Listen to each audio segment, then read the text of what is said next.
Hi, everyone. This is Doug Campbell-John. Welcome to this week's episode of Revenue Renegades. And this week, I am very excited to welcome an old colleague and friend, Mike Gampson, to the show. Mike is the co-founder and managing partner of Permanent Capital Partners, and I had the distinct pleasure of working with Mike when he was running the whole sales show at LinkedIn. So welcome, Mike. Thanks, man.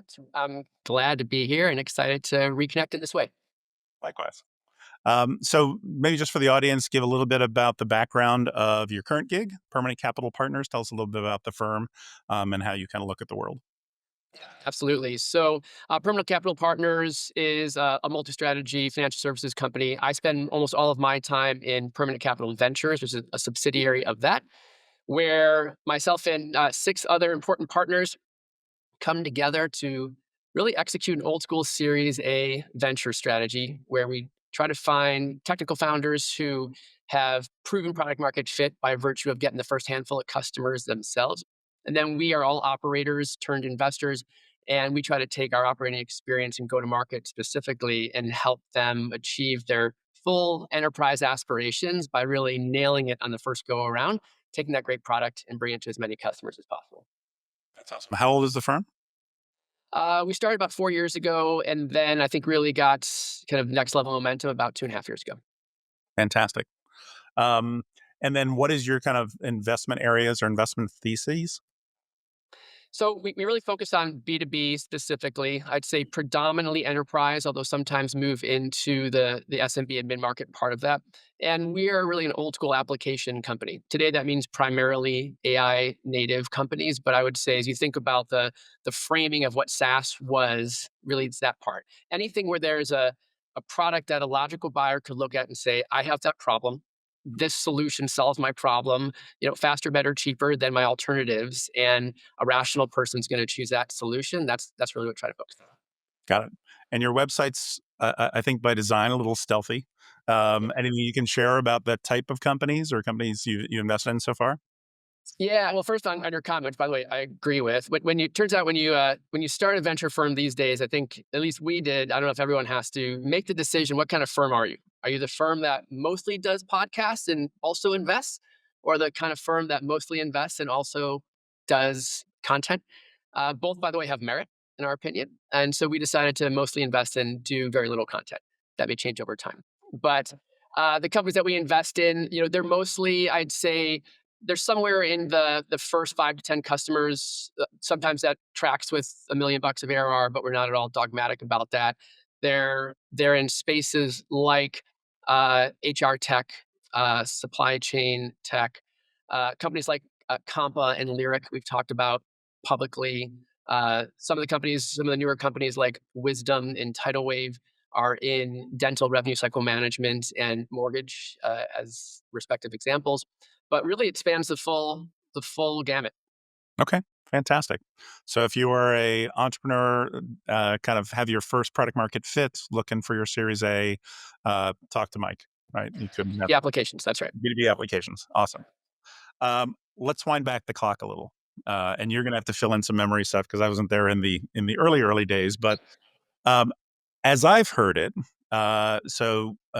Jeff Weiner comes in, takes over as the CEO from Reid Hoffman, and chats with you about taking on a role at LinkedIn and wants you to move to California. Did I get that right? Not exactly, but Okay. there's important pieces of it, and sometimes the apocryphal history is better than the real story. So the real story is that I grew up in Chicago area.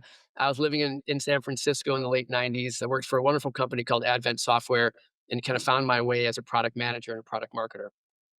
I worked for a couple of great mentors at that company. Steve Luzik was the guy who hired me, and I trained under for several years. Pete Hess is an extraordinary leader. And then Dan Nye joined the organization. I worked for Dan for about 5 years. Dan Wow. had a really incredible background and was the first person I had run into who had a leadership vision that started with personal values and really spanned and looked for a distant horizon. And I left Advent in 2006, came back to Chicago and started a startup that is not on my LinkedIn profile with some close friends from college in the ad tech space called Blue Square Media. And Dan was my advisor on that. Wow. And a few months into it, he called and said, what most advisors, I would say, don't do this, but He said, "Hey, I'm getting a job as the CEO of a new startup. I don't think you've heard of it, Mike. You should leave your, he cursed my crappy little startup, and you should join me at this real company, get the band back together in California." Uh, my wife was 8 months pregnant at the time. We had just moved back to Chicago area, bought a house, and I was not going anywhere. My startup was working, and I was kind of annoyed by Dan at that point. He thankfully, over the next few months, made a much stronger case for why this little startup that was called LinkedIn was worthy of at least a trip out to meet Reed and the founding team to see if I want to join it. So I did. I met Reed, who's wildly compelling and now kind of obvious to say that. In 2006, it was slightly less obvious, maybe, or at least less well known. But I think within the smaller circle of folks that he contacted or touched, it was pretty obvious. And I fell in love with the possibility of LinkedIn. So it took a bit for me to figure out how to get there. There wasn't an obvious role for me, and so Dan hired me as my job description was figure out something to do for money. And that was what I did for the first year. I was an individual contributor. It's when Dan was the CEO still. Dan did not work out as CEO as of I think the end of 2008 or the beginning of 2008, maybe somewhere in the Mhm. 2008 range. And so I was really bitterly disappointed. I mean, he's a very close friend, someone I really looked up to. And at the time, LinkedIn was not a great place to work. It was a hard place to work. The consumer side was really working. The enterprise side hadn't started yet. And the company had a lot of technical tension. The site was tipping over on a regular basis. We had to throttle usage to keep going. And when the CEO and founder transition isn't going smoothly, it can create a lot of obvious kind of stresses in the company. And all those things were happening. Meanwhile, I've got a baby back home. I'm not getting paid anything. I'm traveling 40 weeks a year. And my wife's like, "What are you doing? Like, why did you leave your startup to do this kind of madness?" And then Jeff Weiner joins, and I sit down. I remember flying out to meet him, and I told Elise, my wife, I was like, "Hey, I'm going out to meet the new CEO. I'm probably not going to like him, and this is probably my quit or get fired meeting because he probably won't like me either." I was the old CEO's guy. I was the only person who didn't live in California, and there was, 9 times out of 10 that ends up with me being cut and company moving on. So I sat down in the office that I thought about as Dan's office. Jeff now thought about it as his new office. And after saying hello, Jeff asked me, his first question was, "What kind of leader do you aspire to be?" And I was like, I was working on empathy at the time. And so I said, an empathetic leader. And he said, "Why empathy and not compassion?" And I heard those two words before, but I couldn't debate the nuance difference between them in a way that was clear to Jeff. There was a difference there. So I took the bait and I asked him about it.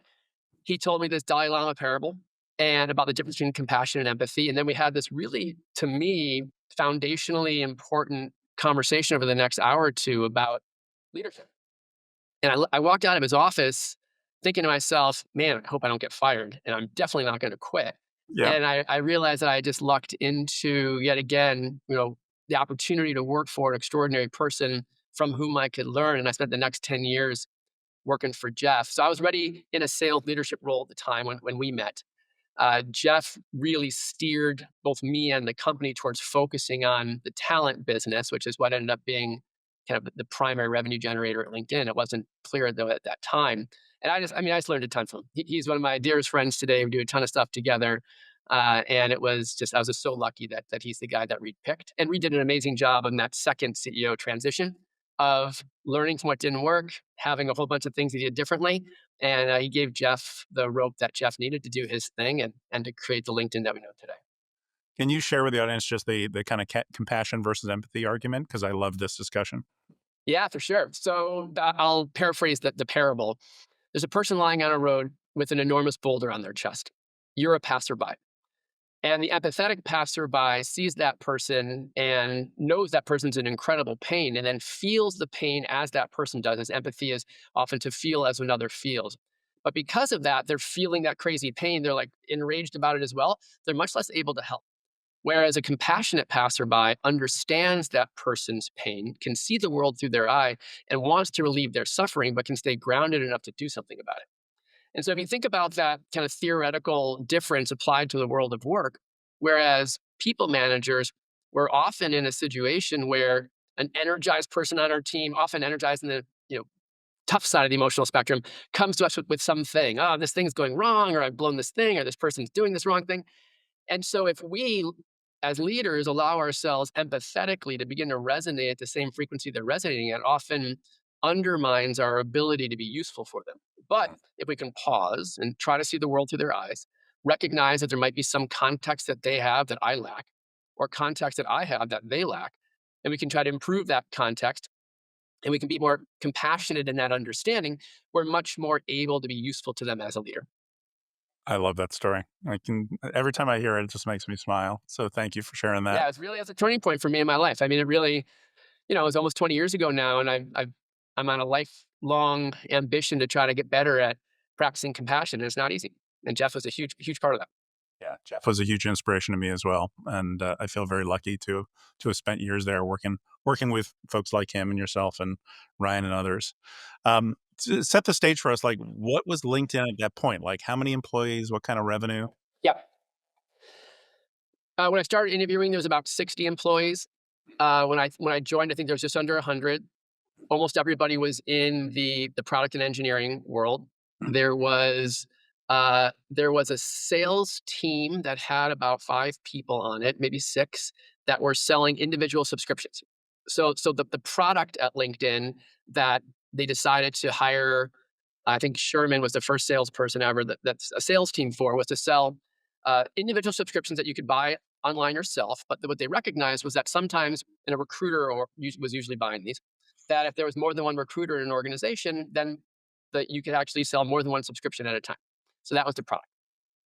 And meanwhile, I was sitting in a desk kind of near that crew, and my job again was to figure out something else to do for money. And so we had started a few ideas, one of which was an expert network. A few of my ideas, actually, the first real cultural lesson I got when bringing them to Reed was that they were terrible ideas. Either, which is most of my ideas, either because they were just too small. And I was like, Reed, we can make $100 million from this. And he's like, $100 million is not what we're playing for. And that, to be honest with you, was kind of a mind blower for me. I just didn't think about that scale at that time. And the other thing, and this is much more culturally relevant for LinkedIn, I'd come out of an enterprise software world where we were building software primarily for hedge fund managers or asset managers. And seeing the data that LinkedIn had at the time was so clear that there was a data product here that, gosh, if we took all that data, like for example, if 300 people at company X update their profile today, they're probably getting laid off tomorrow. And a trader could absolutely make hay with that kind of information advantage. And so I remember writing up this little one pager, taking it to Dan and Reed and saying, like, guys, I've got this great idea. We could like sell this to hedge funds. And Reed said, well, but how's that good for a free member? And I'm like, well, I don't know if it's good. I mean, like, I'm not sure it's bad, but like, it's not definitely not like a good, but man, we can make a lot of money doing this. And Reed's like, Mike, we're never going to do anything that doesn't put the free members' interests first, as if they're in the room with us. And I was like, yeah, but what if it makes a lot of money? And he's like, no, seriously, like the free member is the most important constituent in our ecosystem. We're never going to do a business, blah, blah, blah. And so I had just never been exposed to that kind of clarity of purpose and something where there was a second or third order set of economics that could play out from it. And it really stuck with me. So first of all, it stymied me. I was like, okay, well, all my ideas were about selling data. So let me like really like reframe for a minute. And then thankfully, there were a few folks across the office who had a better idea, which was like, why don't we create a SaaS tool that uses all this potential recruiting information we have, and we can try to be the best place in the world for companies to find hard to reach talent. And that became, and then I was on a little team that was doing the market validation work, looking when we had that idea. Sorry, not we. I did not have that idea when I think it was probably Greg Cervelli and George Siders and a few others, David Hahn, who had that idea, and that became the thing. That became the killer app around which we built the company, and that became the sales team that I ended up leading. I remember the, kind of the members first mantra when I first got Yeah, indoctrinated into the LinkedIn culture after they acquired FlipTop. And, I love that Jeff used to say, like, we're members first, we're not members only. That's a jacket, right? yeah, But, and it is this, I think that there are people on the outside of LinkedIn because it is such a wonderful platform and people love using it, who sometimes don't understand that dynamic tension, which is like, there's an efficient frontier between those two things. On the one hand, you could be like, we just sell all your data and make a ton of money. On the other side, we could give everything away from free and protect your data forever, and LinkedIn would cease to exist as a business. So how do you find that in between ground between those two things? Yeah, and I think, I mean, I remember when you joined, and coming in as an entrepreneur into with so many great ideas about some of the things that we should do, and then by the time you joined, there was real momentum on this cultural. I mean, there was like zealots about the protection of member rights, which is great, and you're trying to grow a business, and so there was that healthy tension, and I think that healthy tension probably remains at LinkedIn today to some extent about how do you find that efficient frontier. I think you're exactly right in that, because ultimately, if you want to serve members 20 years from now, you have to make enough money in the business to support the innovation that they ultimately want to have.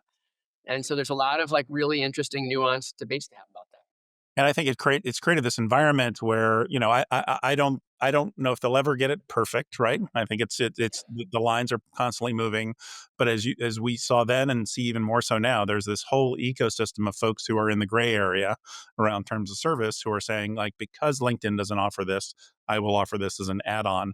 And I think it's always this interesting challenge for LinkedIn to say, how much do we open up the APIs? How much do we open up the data without crossing that line for our members, yet still like not or how do we draw the moat around this to say, here's where the clear lines where terms of service are. So a non-trivial problem for anybody who's outside the ecosystem. First of all, LinkedIn is aware that you're violating their terms of service. Don't fool Don't do it. yourself, right? there's a Yeah. there's a long stack rank list Please inside. don't build your company. I mean, it's one of the some of the most heartbreaking stuff that I know. I mean, I think we even had to do it together a couple of times. When you're inside the company, you see this little startup that's trying their best to be a startup and win, but they're violating the terms of services. Like, don't do it. You're going to be shut down. It's going to be heartbreaking. Like, don't. Yeah, I remember. I think it was actually the first week after we got acquired. I remember walking to the office and seeing Kyle Porter from Sales Loft walk out, and he was doing, I think he was doing like 6 million of ARR at that time, and LinkedIn had basically just pulled the rug out from underneath him. And to Kyle's credit, who's a brilliant entrepreneur, he managed to pivot and make hay out of that and go on to great success. But Yeah, mm, and by the way, growing tangerines these days. He's got yes, like yeah, incredible tangerines. So just a quick, God, I wish I could plug his brand right now. It's like Crispy Sweet or something like that. They're yeah, amazing. I can't remember. I talked to him a few months ago. Yeah, but he's They're loving amazing. life Yeah. in Georgia. Yeah, for sure. So you come in, about how big was revenue at that time? I think it's around 10 million Yeah. or so, something in that category. Brendan Cassidy was super early leader, driving some of that. And so right around 10, 12 million. And the company had just shifted into break even. Okay. But you didn't have like tons of experience being a VP of sales or managing big sales teams at that time. No. No, I did not. I mean, that is like a very kind understatement that's colored rose colored by history. No, the answer was I was like a product marketer, product manager for my 8 years at Advent. I had run a little business development team of, 6, 7 people where we were doing a kind of an outbound sales process, but only kind of. And I definitely did not have the experience. And so when Dan and I said, "Hey, this," we were really excited about this recruiter product idea, and Dan's like, "Hey, you should run the sales team." I actually had a lot of baggage with what it meant to be a sales leader, Yeah. and I had only one kind of mental model for sales at the time, and it wasn't super popular. It wasn't something I was, rather, it wasn't super flattering. Yeah. It was like I, like many people, I think, were really influenced by the Western canon of literature on sales. It's Willie Loman from Death of a Salesman. It's Alec Baldwin. Right. It's those aren't folks that I aspired to be like. No. And I had also experienced kind of more of like the backslapping frat boy sales floor, and that those aren't my people. So when he asked me to be head of sales, I was like, no, that's not my thing. And then I was talking about, we had an investor at Goldman Sachs named Robert Markwick, who is one of the most just interesting, intelligent, thoughtful guys I've ever met in my life and had the privilege of interacting with for a year or so during this process where LinkedIn was doing its last kind of fundraising round. And Robert, he's from London. He took me out for a drink, and we went into some, I don't know, like weird kind of, to me at the time, it felt like a very grown up secret back room, like walnut paneled room in one of the fancy hotels in town, which was not my life at all at that point. And he was swirling some like brown liquor in the way that like that kind of guy did. And he really is like one of the world's most interesting men, in my opinion. He was an incredible investor, he's an entrepreneur, a whole bunch of stuff. And he said to me, he said, Gamps, I was explaining this opportunity and why I didn't want to do it. And he said, Mike, said the opportunity of a lifetime must be acted upon within the lifetime of the opportunity. You'd be a fool not to go in and beg for that job tomorrow. And by the way, he really talks like that. Like he's a normal guy, but he always talks in words. And I'm like, did you just make that up? Is that like a line that you have? Like what's your secret? So the opportunity of a lifetime must be acted upon within the lifetime of the opportunity. And it kept me up. Like I don't have trouble sleeping. And that one kept me up. And I was like, wow, what if he's right? What if this company LinkedIn is like a big deal? What if this product actually needs to go to every company in the world, which we thought maybe it needed to? And what if I had the opportunity to be a revenue leader on it? I would be foolish not to go after it. So I went in the next day and I sat down with Dan. I'm like, hey man, I'd really like, I think, to do this, but I need I need some rope to try to build an organization differently from the ones that I've seen, because it has to be authentic to how I feel if I'm going to be a good leader for it. And he's like, sure, do whatever you want. And I was like, okay, great. And he's like, but I also need you to learn how to actually be a sales leader. So we're going to pair you with this great guy who's an EIR Greylock named Mike Stanky, who was, among other things, that he was the CEO just prior, but he was the head of sales at PeopleSoft. He went on then later to be the COO and vice chairman at Workday. And so I got paired with Mike, and Mike kind of, he also, I think, was the Greylock answer to my interview process, which Dan said yes, and then the rest of the board's like maybe. And and then to keep in mind, see earlier point on like Dan and the board, at that point I didn't know it, but maybe where there was tension there, I'm not sure. So the rest of the board had to say, okay, Mike Stanky was my interviewer who they trusted. He eventually said yes. And then he's like, hey, I'll stick with you as a week to week mentor. And so every Monday at 3 for years, Mike gave me a half an hour and I got to ask all the questions. I mean, he's an amazing human being. We were both Midwest people playing a role in California. He's from Midwest as well. We bonded on that. But like, I could ask him everything from like literally. I said, Mike, what's the first thing that I should do? And he says, well, you got to evaluate the people you have, and you got to figure out if they're the right ones to get you to the next stage, because they're certainly the right ones to get you there. So he came in and he sat down with me and we interviewed everybody. We kept a few of them and we didn't keep some of them, and we started from scratch with the sales team. So he did that, locked arms with me. He said, you need to go find a sales ops leader and someone who can be a bad cop, because you don't strike me as being a good bad cop. And I was like, that's a good read. Good read. I do need those things. And so I found Brian Frank, who was one of the very first hires. And Brian, has been an extraordinary friend, was my RevOps and more partner for 10 years. He just joined Permanent Capital full time a few weeks ago. And I mean, just like what a boon to my life he's been as a buddy and as now as a coworker with my co-founder, Jason Dubois, and myself. And so that was, Stanky had, I mean, just an amazing number of inputs that radically impacted for the good how we ran that team. And so it was a real privilege to be able to start that way. When you were thinking about how you wanted to doing it differently, was it Yeah. mostly about the cultural stuff and kind of the image of sales, or what was kind of your vision for It was, type of organization? I don't think yes is the answer, but I don't think I knew to articulate it in that way at the time. Even the concept of culture, that was just beginning to form for me. I started with, well, who are the people I want? And so I started thinking about this idea that, sales is something that almost no one grows up and aspires to be. Right? If you talk to kids, really next generation right now or 20 years ago, and you're like, what do you want to be when you grow up? I want to be a baseball player. I want to be a surgeon. I want to be an astronaut. I mean, maybe zero people say sales, Yeah. and yet it's one of the most fun, fulfilling, financially lucrative, engaging, social, competitive, like amazing careers to have. And so again, there's this huge gap between perceived and reality of that, perception reality of that trade. And so why is that? And so what I said, listen, maybe there's a way to think about the DNA of this team differently. And so we wrote down a whole bunch of stuff on the board, stuff that, today is not uncommon, no assholes, blah, blah, blah. But we also said we want people who are unusually intellectually curious Mhm. and can do anything but choose to sell, versus those that sell because they have no other options. Right. And I feel like on a lot of sales teams, there are people who come out of whatever education process or whatever last company, and they're like, I don't know what I should do. I'm going to go grind it out on a sales team. Great. Right. And that's fine. But we felt like we were bringing a new kind of solution to the market, and we wanted like reps as scientists. We wanted people who could listen. We also came up with this idea that there's probably two kinds of sales scenarios.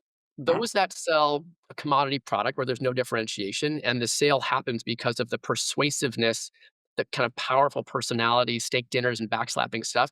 And then there's the kind of sales where the product's actually better.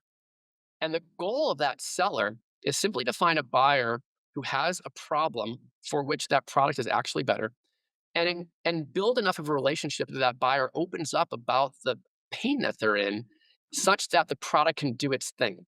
And so if you're fortunate enough to be in a company where the product is demonstrably better, and we were, Yeah. then you have the privilege of being able to build a people system that works for that. And so when we recognize this idea that we're not selling brown carbonated sugar water A versus brown carbonated sugar water B, we're selling a product that is like blows the doors off of the next best thing that someone could buy. Yep. We need a different kind of person. And so we started with this idea that the team should be built differently. We uh we had, we went from like almost no salespeople to I remember going to the board and saying, I know this is gonna sound crazy at a 100-ish person company, but I think I could hire 30 salespeople and use them all effectively right now. And the board was like not happy with that answer. And there was a board member who I won't throw under the bus publicly, but this is at the time again, 2008. The world was in love with Google. Mhm. Google had famously not had a lot of salespeople, and this board member uh, described salespeople as bugs in a product. And they think if you used to be able to design your way out of needing salespeople, Mike, if you hire 30 salespeople, it's going to fundamentally change the nature of this company. We're going to be able to rest on our laurels. The product should just be better. Whole bunch of debate, blah blah blah. Wow. We hired the 30 salespeople. It was really productive, and then within a few years, we hired 1,000 more, and then a few years later, there's like 5,000 people. But all that came from recognizing we have a better product, and therefore we could hire different kinds of people in different ways. We recognized that the right mix for us, and we ended up hiring in classes, let's say a class of 10. The right mix for us was 4 people from the discipline of our buyer. So in this case, recruiters, Yeah. 4 people from the discipline of SaaS selling. So they knew how to work a pipeline, do a demo, all this stuff. And 2 people who are X Factor. We had an Olympic jumper. We had a concert violinist. We had just someone who knew how to be extraordinary, how to like grind it, put in their hours, like have a higher bar for themselves, push through the hard stuff. And then if we could have that team come together and share practices, there could be some magic that happened there. And so that's really what was part of our secret.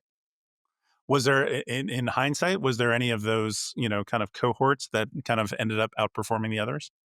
Or was it really the blend? I think the blend was something special. I mean, maybe let's see, in that first group, folks like Ryan Longfield were hired in that first group, and he was a recruiter at Google, and then he ended up being a very senior sales leader over the years at LinkedIn. He went on to lead sales at Gong, and then and he's a very senior executive now at Shopify. And so he was in one of those very, very first classes. But we had a bunch of folks in those early classes, especially where I was more hands-on. So I remember the anecdotes more in the hiring where he hadn't sold before. We're like, don't worry, this is an amazing product. If you can tell the truth about how good it is and you can ask these kind of questions, the product is the magic. We just need to get out of our own way in talking to people about it. So I think two of the things that struck me when I first came to many things struck me when I first came to LinkedIn, but two of the things that stand out for this conversation were kind of the data advantage. So you talk Yeah. about an amazing product. We're not just talking about user interface. We're not Yeah. talking about, architecture. We're talking about this phenomenal data advantage that LinkedIn had. Can you talk a little bit about that in terms of how that affected the selling process? And then since you mentioned Brian and kind of RevOps, how did that also affect, kind of the internal advantages and tools that LinkedIn was able to build? Yeah, yeah. So, I mean, data really is, of course, it is the magic inside of LinkedIn's. Are they SaaS products? Are they DaaS products? Like we spent a couple cycles trying to figure that out and be like, it doesn't matter. It is what it is, however you label it. But it is what drove the differentiation. There's no question about that. And so if we take it back to the buyer for a moment, and so the 2009 to 20, probably 14 buyer persona, there were two types. There were those folks who were inside of corporations who were beginning to, at the time, it was not as common to have large staffing teams inside of corporations, but who were beginning to bring that function in house. And then most of the world used external staffing agencies. And so we thought about both of those as our customer. And for a while, we actually didn't know if that was going to create a scenario in which maybe all the staffing companies go out of business. Are they friend or foe? And for years, we debated that. We ended up finding ways to serve both of them well. But for many years, the workflow of recruiting started with a little black book of access to candidates. Yeah. And there were literally folks who built whole careers around the power of their secret black book of names. And then in a flash, that was commoditized globally. I mean, in just probably 2 years, it went from like, holy smokes, that is no longer something on which someone can differentiate. Let's go up a level on the value chain. And now someone has to differentiate in recruiting on how they sell the story of the company, all the things that we do today. So as that progressed, it really just became very clear that the data advantage was something we wanted to double down on. And how can we build the product flow around making that enormous amount of data accessible, not overwhelming? I'll give you an example. I remember we were early days, we were selling into Conagra, and they were looking for, in one of their businesses, I think it was them who own Orville Redenbacher brand. And they were looking for a role that's called a popcorn scientist. Now, I didn't know that there were things called popcorn scientists. It turns out there is. Okay. And that there were 8 of them in the United States. And we had that in that demo, because we would show up and be like, at the time we were selling on value copy, what's your hardest hire? Over time, we switched into, we want all your hires. But at the time, it was like, what's your hardest hire? Looking for a popcorn scientist. Great. We're like, blah, blah, blah, blah, blah, popcorn scientist. And then, I mean, this guy's like pen blew off, and he's like, you can see 6 popcorn scientists of the 8 that exist. Like, oh my gosh. And like, literally, like, the deal is done, based on that.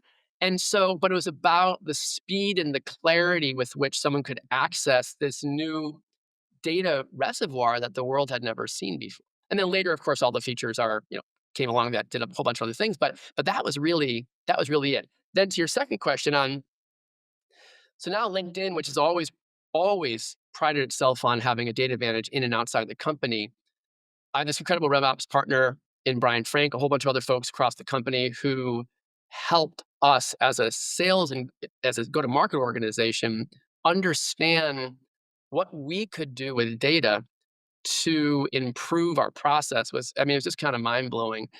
And there's the whole team, a bunch of people worked on. James Rabel's a real standout as example of one of the guys, but a number of people contributed very, very materially to a set of tools that our sales team used that gave us extraordinary advantage.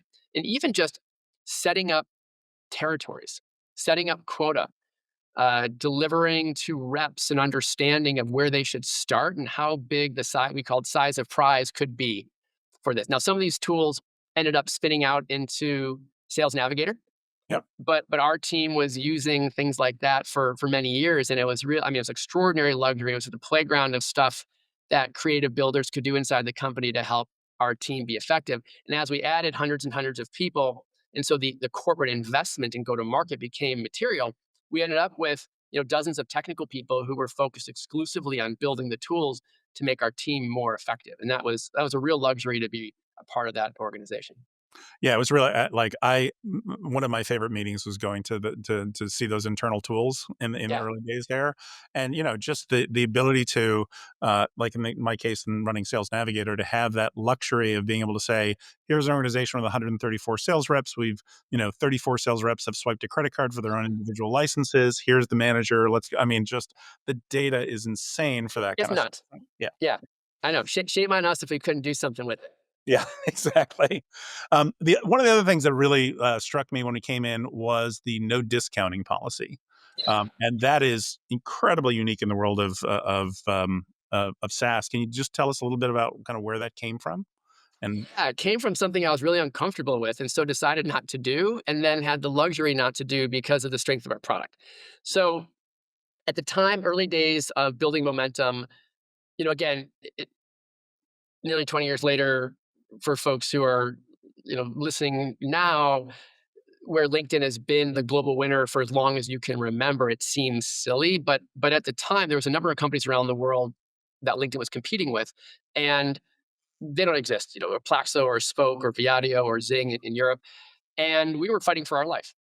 And I would call frequently, "Hey, this is Mike Gampson. I'm calling from LinkedIn, blah, blah." And they would say, "From Lincoln Financial." And like, the word wasn't known. Like it was. And so we did the normal ground game that I'm sure, many of you sales leaders today are doing, which is we went around the country or countries. We'd set up a series of dinners. We try to get, two customers, six prospects, have a thought leadership kind of ground game scenario. And we did a lot of that stuff. Enough of it, and I did it. And so, thinking very personally in answer to your question, what I was really fearful of was being at one of those dinners and watching when customer A said to customer B, "Hey, how much are you paying for a recruiter? What did Gamson sell that thing to you for?" And if the answer wasn't the same, I was going to feel crappy. And so, this idea of no discounts started with that feeling. And then we were also at the time, the company was coalescing around a series of values. And, how do we think about integrity as an example was one of these things we were talking about a lot at work. How do we manifest integrity? And one of those ways that we were thinking about it was we want to make sure, and let's say you're my prospect, Doug, I would want to make sure that you never had to worry that someone else was getting a better deal than you. And then I could tell you, look you in the eye and say, the price is X. Not the price is X unless it's the last day of the month. Not the price is X unless you ask real hard and pretend to walk away. But the price is X.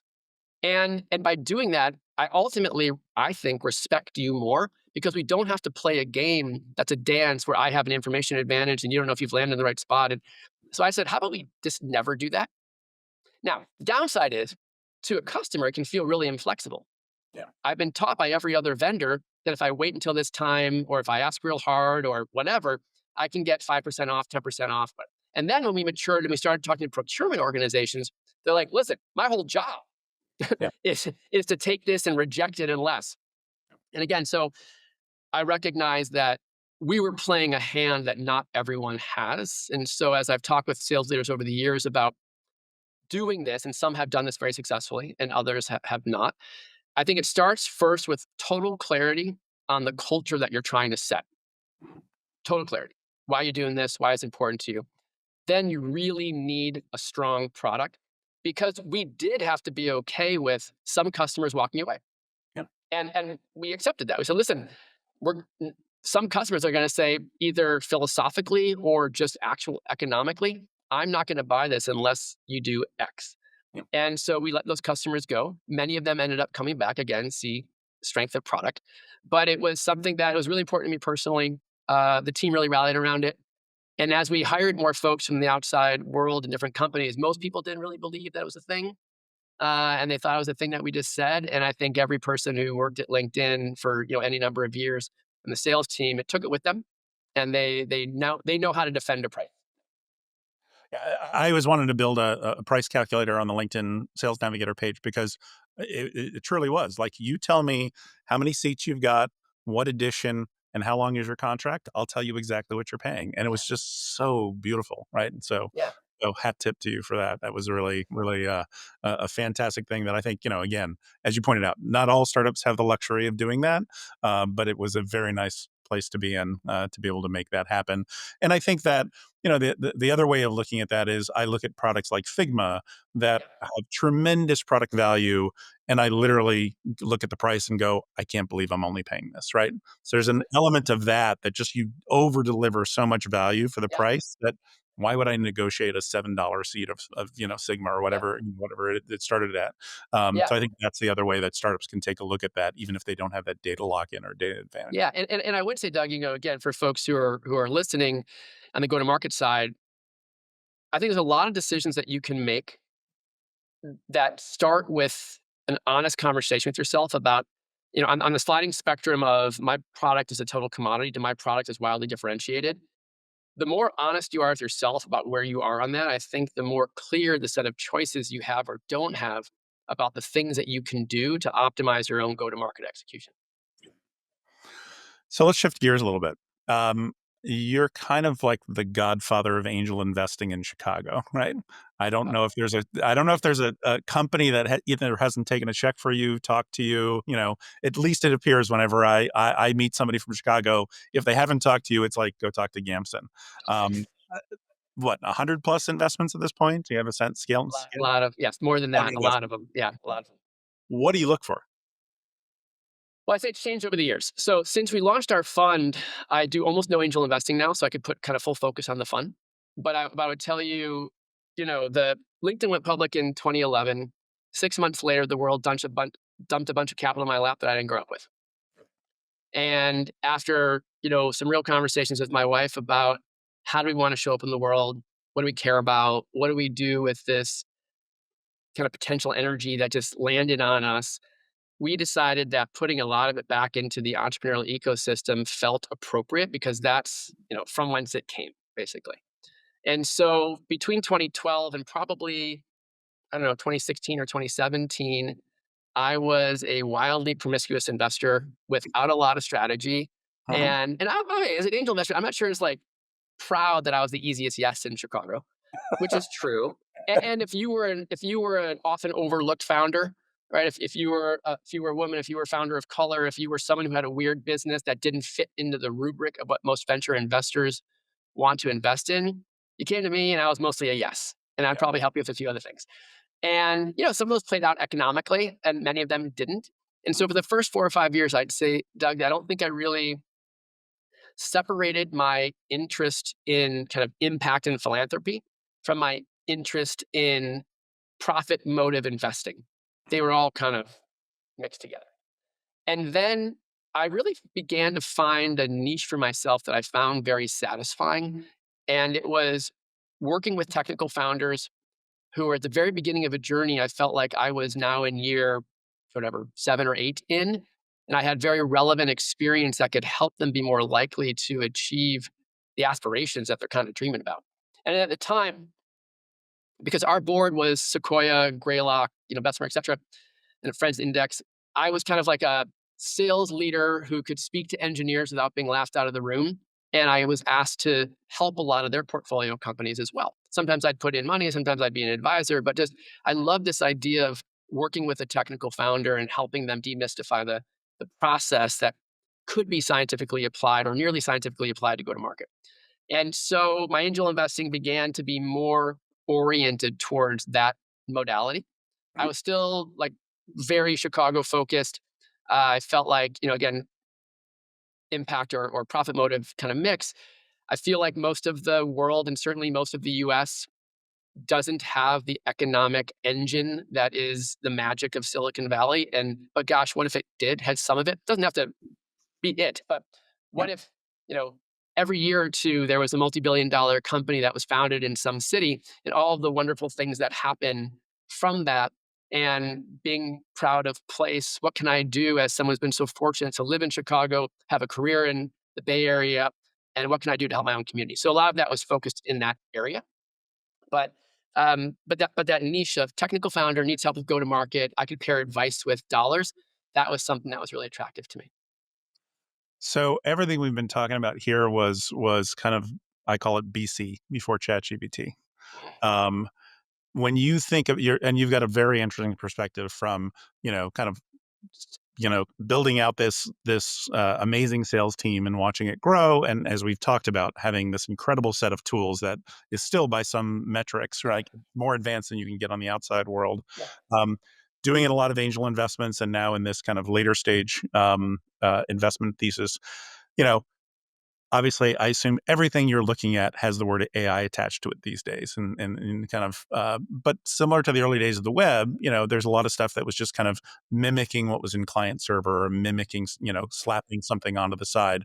Where do you see the real kind of meaningful breakthroughs happening, right, in what you've Yeah. seen?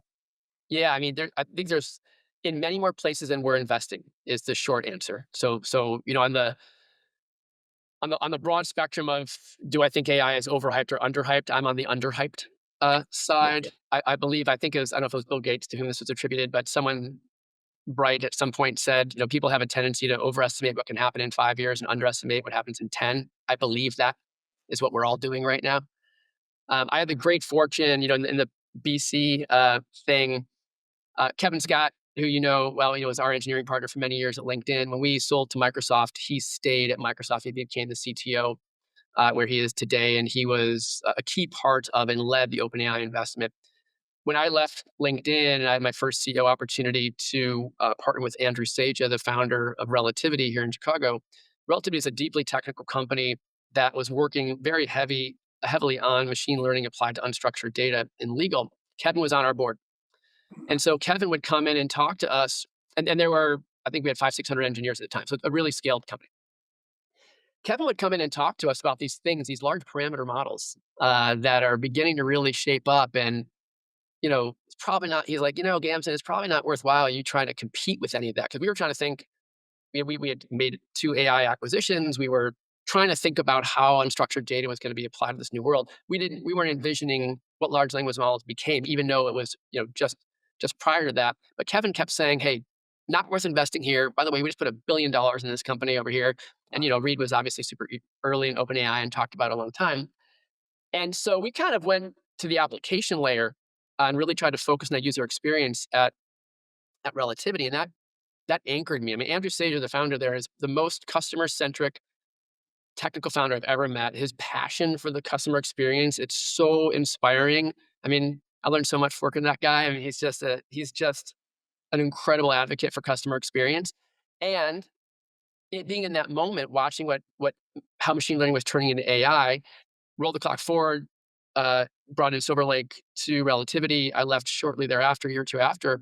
And now to your question on investing, like, yes, you can't just tack on AI onto something, but I was steeped in enough operational experience to feel like, as a non-academically technical person, I've now managed the pipelines of enough technical output to have at least a decent inkling about the difference between slapped on technology and something that was from the ground up intrinsically different. And then it's better to be lucky than good. My partner Jason and I did a kind of an early test fund, I guess you would say, in late 21 until early 23. And then our real fund started in mid 23. And so we have the great timing benefit of having zero overhang from the pre GPT days. And so Right. all of the companies that we're investing in are from the ground up, born in this new world of AI native. And, as you know, as a builder, it's just super different, and so, yes, everything that we're doing is in that category. Well, I think what's also interesting is with one of my favorite phrases is you can't have good AI with bad data, and I think that LinkedIn tying a thread all the way through Yeah, relativity, sitting on this treasure trove of yeah, data to go mine, and I do think that when I think about Coffee's own journey, and I think yeah, about journeys of other companies in yeah, space, so much of it is about what are you actually bringing to the table, and it doesn't mean it's first party data that you're generating it all the time. It could be like in the case of relativity. You're yeah. ingesting things from other companies that already systems in other systems, but then you get to go operate it on a way that you could never do. That's it. Yeah, that's it. Let me give an example in our current portfolio that I think is just like perfect for what we're talking about here. As an investor, of course, you're looking for, and as an operator, you're looking for things like, can I build a moat? Like, what are my advantages? And so, because I agree, as you stated earlier, like data is the real advantage. And really, now that we're building agentic solutions and all those things, if you don't have a data advantage, it's very difficult to understand and be able to defend, why won't OpenAI just do this soon? Or why won't one of the large models, right? And so, there's a founder named Charlie Franklin who he and his co-founders founded a company called Compa in the compensation management space. Charlie is a career leader in compensation management, a true kind of domain expert, having come up at Mercer and then at Workday. And he had an idea for a better mousetrap in compensation that solved a problem that I felt as an operator. Which, and I don't know if you ran into this also at LinkedIn, but in each of the companies I've worked, if you want to hire somebody at a medium or large company, The process is usually you go to your HR team, you work on a job spec, they go to their comp team, and you come back with a recommendation from the comp team about how much you should offer that position for. Right. That recommendation is usually from querying a database that's rented from last year's information. And if the world was static, if the job market was static, last year's information is sufficient. Of course, it's not. And so, therefore, it is not. And so, then what you do is you argue with the comp person about how, no, no, no, no, in San Francisco or in London or in Singapore, it's got to be this price, not that price. And there's signing bonuses or there's not, or all the things. It's very tense. And I've done that a million times. Unfortunately, I was the cranky operator on that. So, Charlie had this idea, which is what if we could get companies to give us a fee directly from their applicant tracking system where offers are managed, and we could pool data from all the world's biggest companies to understand exactly what's happening in market in the moment for every job function at every level today. And if we can get companies to give us that data and we can give them some SaaS tools that work around that data, we can inform them more explicitly about what they should be offering. And that's something that, if it works, there's a huge amount of network benefit because, obviously there's a great data. So we said, gosh, that sounds interesting.